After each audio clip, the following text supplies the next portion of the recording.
Paling populer ngaji plastik ya. Ngaji plastik. Nah, apa tuh ngaji plastik? Ngaji plastik itu kita mengkaji tentang plastik. Jadi plus minusnya gitu. Dia plastik punya keunggulan tapi juga punya sisi negatifnya gitu. Nah, kita belajar bareng di situ, duduk bareng. Nah, ngaji plastik ini alhamdulillah sudah ada sampai tingkat RT rutin 1 minggu sekali ada. Ada yang 1 RW Di Kendal ya? Iya, 1 bulan sekali ada.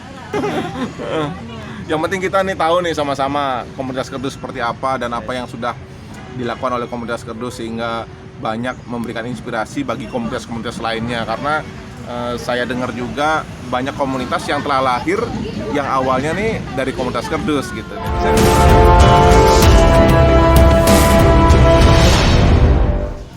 Nah, kita ini lagi kebetulan kita bertemu di Pemalang nih. Ini acara puncak peringatan Hari Lingkungan Hidup Sedunia tahun 2022. Kita di sini hadir atas undangan trainer dari Pemalang nih, Mas Tarto Budi Harso. Beliau memberikan kesempatan kepada kita semua untuk sama-sama belajar membuat eco-brick earth building.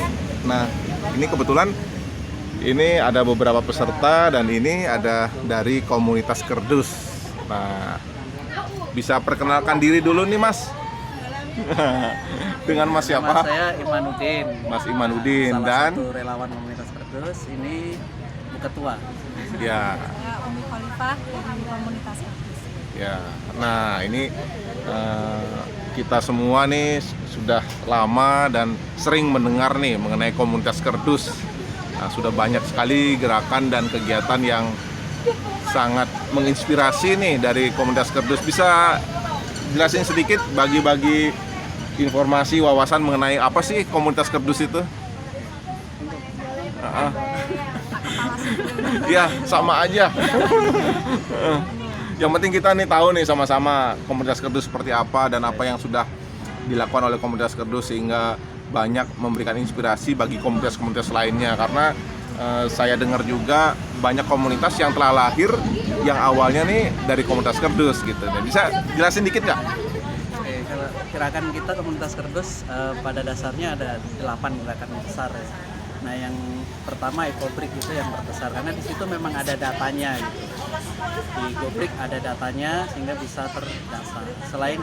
Selain eco-brick juga ada ya kayak kerajinan kreasi bungkus kopi, ada kreasi bungkus kopi, ada apa namanya kain perca juga ada juga gerakan ekologi ya, misalnya biopori, terus kemudian ketapel penghijauan. Jadi kita melakukan penghijauan tapi paling praktis pakai biji gitu. Biji disebar di tempat-tempat yang kira-kira aman dari tangan manusia.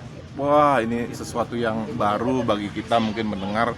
Jadi menyebarkan biji-bijian untuk apa supaya tumbuh menjadi tanaman itu disebar dengan ketapel ya? Iya, dengan ketapel boleh, dengan tangan boleh. Ya, apalagi nih yang lain? Terus kemudian ada lagi kita ini ya bersih-bersih, kadang susur sungai gitu ya, bersihin sungai gitu. Biasanya musim kemarau. Terus kemudian ada lagi apa? Ya, pengolahan organik. Oh, ya, kegiatan organik juga. Ya, jadi pupuk cair, jadi kompos. Ya. Nah, kalau yang susur sungai itu biasanya dilakukan di daerah mana aja yang udah pernah dilakukan oleh komunitas kerdus? Di sekitar Kabupaten Kendal ya. Oh, Biasanya di kita Kendal. di pantai pernah gitu. Kalau susur sungainya Kali Blukar itu yang dulu tempatnya banjir gitu. Alhamdulillah 8 gerakan ini di Kabupaten Kendal kita sudah relatif bisa meredam bencana di sisi Kulon Kali Putri. Ada daerah namanya dulu Kangkung, Trupo itu tempatnya banjir. Ini sudah 8 tahun alhamdulillah free. Wah, udah nggak banjir lagi. Iya, alhamdulillah. Ya, jadi itu Moga-moga istiqomah gitu. Karena kalau lagi sedikit banjir lagi ya. nanti. Jadi aksi nyata yang mereka lakukan ini di komunitas kerdus sudah terbukti ampuh untuk menanggulangi dan mencegah banjir dari tempat yang biasanya selalu banjir, sekarang udah nggak pernah banjir lagi ya. Nah, jadi selain susur sungai, membersihkan sungai juga kegiatannya ya itu membuat eco-brick juga itu dampaknya ada juga ya untuk banjir itu ada ya? Iya, karena gerakan kita kan kebanyakan di hulu ya, kayak Sporgo itu di atas. Ya kalau limpas dari atas itu berkurang jauh, pasti di bawah juga relatif aman. Misalnya di daerah atas ada itu dulu sumur-sumur jadul itu ya, itu dialihfungsikan jadi sumur resapan. Jadi air hujan melarinya masuk ke dalam sumur, tidak dialirkan ke bawah lagi. Nah, kegiatan yang rutin dilakukan misalnya dari anggota-anggota komunitas itu apa aja?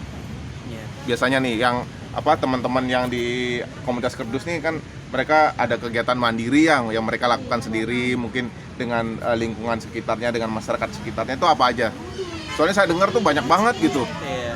Paling populer ngaji plastik ya. Ngaji plastik. Nah, apa tuh ngaji plastik? Ngaji plastik itu kita mengkaji tentang plastik. Jadi plus minusnya gitu. Dia plastik punya keunggulan tapi juga punya sisi negatifnya gitu. Nah, kita belajar bareng di situ, duduk bareng.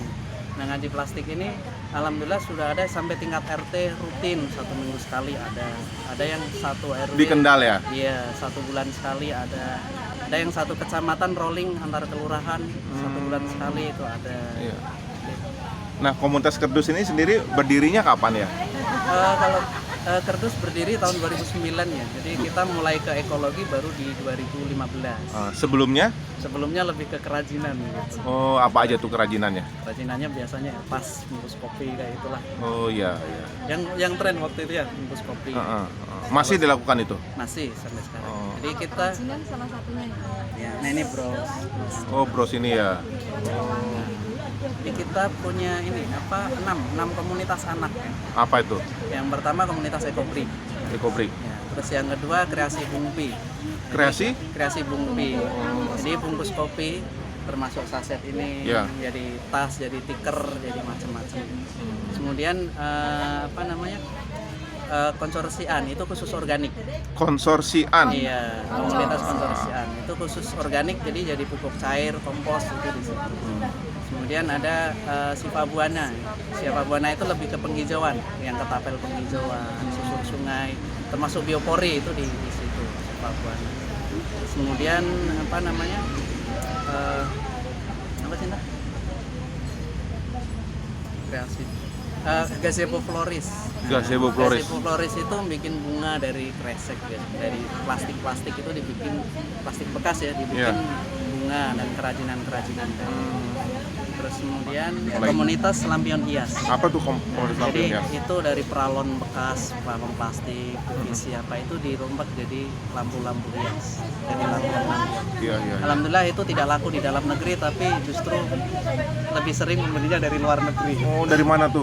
Dari Kanada pernah, Australia pernah, Eropa gitu. Terutama menjelang Natal itu biasa. Oh, jadi kerajinan yang dihasilkan oleh komunitas kerdus ini justru lakunya di luar negeri ya? Iya, ya sebagian kecil ya. Betul ya. Terus kemudian ada yang ini biomat, biokonversi maggot. Oh, biomat. Biokonversi maggot jadi mengurai sampah dengan Bantuan maggot ya. Kemudian yang lain tuh campur ya kayak perca, jadi keset, jadi macam. Iya.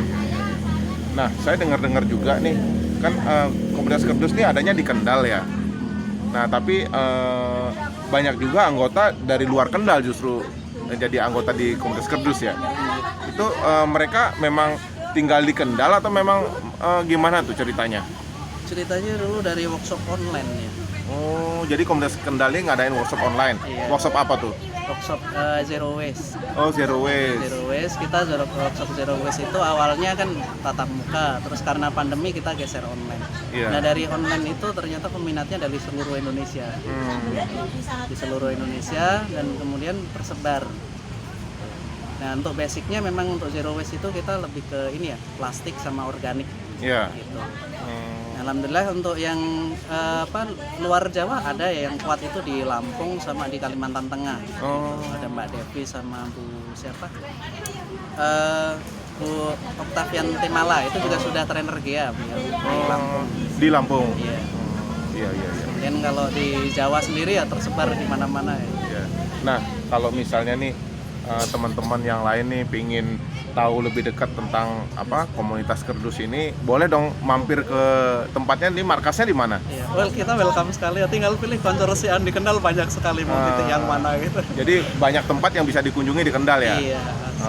Kalau Masnya sendiri di mana? Kalau saya di Pucangrejo, Desa Pucangrejo, Kecamatan Ngemu, Kabupaten Kendal. Oh iya, jadi siapa aja boleh mampir nanti berbagi pengalaman dan mungkin belajar juga dari komunitas Kendal yang udah terkenal ini, silakan.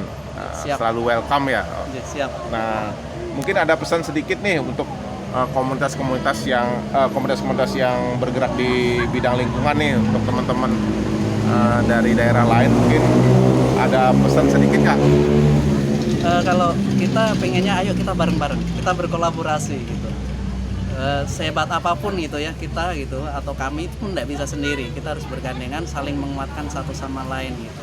Nah salah satu wujudnya ya kita mendukung ini gerakan teman-teman di Pemalang, kita dari Kendal, dari Batang berutuk ke sini gitu ya, hampir 40 orang kita ke sini belajar lagi bareng-bareng gitu. Dan insya Allah suatu saat kita juga berharap Jakarta undang ada acara kita belajar lagi ke sana. Siap. Iya deh. Nih terima kasih nih udah banyak nih berbagi hari ini obrolannya. Mudah-mudahan teman-teman yang penggiat lingkungan bisa sama-sama belajar dari pengalaman yang sudah dilakoni oleh komunitas Kerdus dan kita bisa sama-sama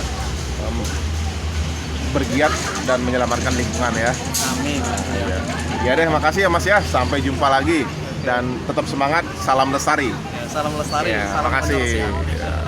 Mungkin komunitas Kerdus punya salam sendiri? Iya, salam konsorsium. Wah, mantap.